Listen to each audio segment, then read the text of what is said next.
मैं उस रहस्य के बारे में बोल रहा हूं जो हर मनुष्य के सिर के शिखर पर धड़का करता है, पर किसी को सुनाई नहीं देता।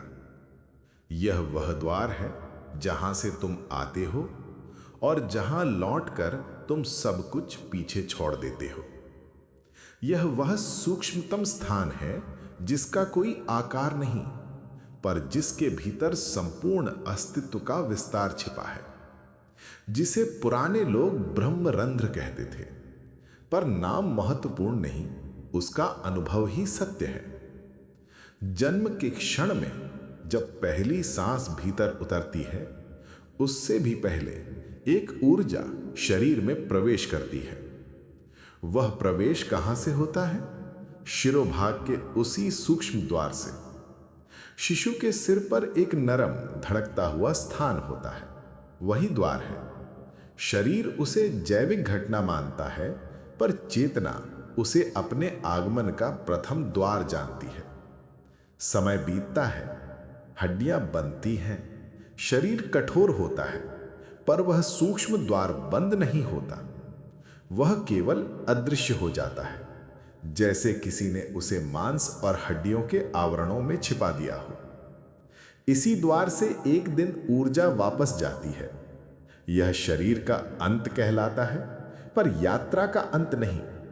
मृत्यु कभी वास्तविक अंत नहीं होती, वह केवल उस जगह पर पहुंच है जहां से शुरुआत हुई थी। जीवन उस धारा की तरह है जो पर्वत से उतरकर धरती पर फैलती है। मृत्यु वह क्षण है जब वही धारा उल्टी दिशा में बहने लगती है, फिर से स्रोत की ओर। मृत्यु का अनुभव बाहरी दुनिया को दिखाई नहीं देता। लोग बस शरीर को स्थिर होता देखते हैं, सांस रुकती देखते हैं, धड़कन मिटती देखते हैं, पर अंदर एक अलग ही दृश्य घटता है। ऊर्जा पहले पैरों से पीछे हटती है, नीचे का भाग ठंडा पड़ने लगता है, धीरे धीरे ऊष्मा ऊपर की ओर चढ़ती है। मनुष्य को पता भी नहीं चलता कि उसके भीतर क्या चल रहा है, क्योंकि जिस मन से वह जानता है वह भी उसी यात्रा का यात्री बन चुका होता है। ऊर्जा नाभि से आगे हृदय की ओर उठती है, हृदय से कंठ की ओर, कंठ से मध्य मस्तिष्क की ओर, और अंततः सबसे सूक्ष्म, सबसे महीन केंद्र सिर के शीर्ष पर एक प्रकाश बिंदु की ओर। उसी प्रकाश बिंदु को ऋषियों ने 1000 पंखुड़ी कमल कहा, उसी को अंतिम द्वार कहा। यदि जीवन अचेतन था, यदि इच्छाएं भारी थी, यदि मन बिखरा हुआ था, तो इस अंतिम खिंचाव में ऊर्जा ऊपर नहीं ठहर पाती। वह कलेजे, नाभि या उससे भी नीचे के केंद्रों में अटक जाती है और वही अगले जन्म का बीज बनती है। इसलिए कहा गया कि मृत्यु का क्षण निर्णायक है। जीवन चाहे कितना भी तुच्छ रहा हो, पर मृत्यु का एक क्षण सदियों की यात्रा बदल सकता है। और जीवन चाहे कितना भी ऊंचा रहा हो, यदि मृत्यु का अंतिम बिंदु अचेतन है, तो वह ऊंचाई टूटकर फिर नीचे गिर जाती है। जो सारा जीवन जागरूक रहा, जिसने भीतर उठते विचारों को जज नहीं किया किंतु देखा, वह मृत्यु के उस क्षण में जागृत होता है जब दूसरे लोग बेहोश हो जाते हैं। मृत्यु उसके लिए भय नहीं, एक विशाल उद्घाटन बन जाती है। ऊर्जा सिर के शीर्ष पर जमा होती है और वहीं से बाहर निकलती है। यह बाहर निकलना ऊपर की ओर प्रतीत होता है, पर यह बाहर नहीं, भीतर की यात्रा है। ऊपर जाना केवल प्रतीक है, वास्तव में चेतना अपने मूल, अपने स्रोत की ओर डूब रही होती है। फिर यह पूछना स्वाभाविक है कि इस द्वार को कैसे पहचाना जाए, कहां है यह, कैसा महसूस होता है। जब कोई व्यक्ति ध्यान में गहरा स्थिर होता है, सांस धीरे धीरे शांत हो जाती है और विचार अपनी पकड़ खोने लगते हैं, तब सिर के शीर्ष पर हल्की सी झुनझुनी सी उठती है। यह झुनझुनी नसों की थकान नहीं, मन की उत्तेजना नहीं, यह एक सूक्ष्म कंपन होता है जो बिना किसी कारण अचानक उभर आता है। कभी वह ठंडी हवा की लहर जैसा अनुभव होता है, कभी हल्की सी धड़कन जैसा, कभी ऐसा लगता है कि ऊपर एक अदृश्य कमल खिल रहा है, पर फूल की कोई पंखुड़ी नहीं मन की कोई कल्पना, सिर्फ एक अस्तित्व की अनुभूति। धीरे धीरे ध्यान के क्षणों में एक बिंदु पर ध्यान टिकने लगता है, जहां कोई विचार नहीं, कोई हलचल नहीं, लेकिन एक मौन प्रकाश है। वह प्रकाश आंखों से दिखाई नहीं देता, पर उसकी उपस्थिति निर्विवाद होती है। यही उस द्वार की पहली अनुभूति है। जब यह अनुभव गहराता है तो भीतर ऐसा लगता है जैसे शरीर केवल खोल है और तुम्हारी वास्तविकता कहीं ऊपर ऊपर चमकती है। तुम्हें लगता है कि तुम सिर के ऊपर तैर रहे हो, पर यह तैरना भ्रम नहीं, यह उस क्षण का अनुभव है जब चेतना शरीर की सीमा को पहली बार ढीला करती है।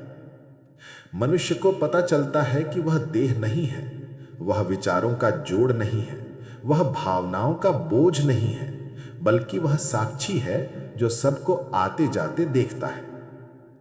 इस द्वार खुलने से पहले एक गहरा मौन उतरता है, और यह मौन बहरा कर देने वाला नहीं, बल्कि हल्का, शांत, मखमली मौन होता है। जैसे किसी ने अस्तित्व की धड़कन बहुत पास से कानों में रख दी हो। तुम सुनते कुछ नहीं हो, पर एक अनसुनी ध्वनि तुम्हें भीतर खींचती है। जो इस द्वार को जीवन में ही पहचान लेता है, उसके लिए मृत्यु किसी समाप्ति की तरह नहीं आती। वह उसे देखता है जैसे कोई पुराना वस्त्र उतर रहा हो। वह शरीर के टूटने का शोक नहीं करता, क्योंकि उसे पता होता है कि वह कभी शरीर था ही नहीं। जब ऐसा व्यक्ति अंतिम क्षण में ऊर्जा को सिर के मध्य उठते देखता है, तो उसके भीतर कोई प्रतिरोध नहीं होता। वह हल्के से मुस्कुराता है और अनुमति दे देता है कि ऊर्जा स्रोत में विलीन हो जाए। इस द्वार को खोलने का मार्ग कठिन नहीं, पर सरल है, और सरल होने के कारण अधिकांश लोगों के लिए कठिन बन जाता है। इसका कोई तकनीकी रहस्य नहीं, कोई चक्र साधना की जटिलता नहीं, सिर्फ साक्षी होना। सांस आती है, देखो, जाती है, देखो, विचार उठते हैं, देखो, भावनाएं आती हैं, उन्हें छुओ मत, दबाओ मत, सिर्फ देखो। धीरे धीरे मन की पकड़ ढीली होती है, और पकड़ ढीली होते ही ऊर्जा स्वतः ऊपर उठने लगती है, जैसे पानी को कोई ऊपर खींच रहा हो।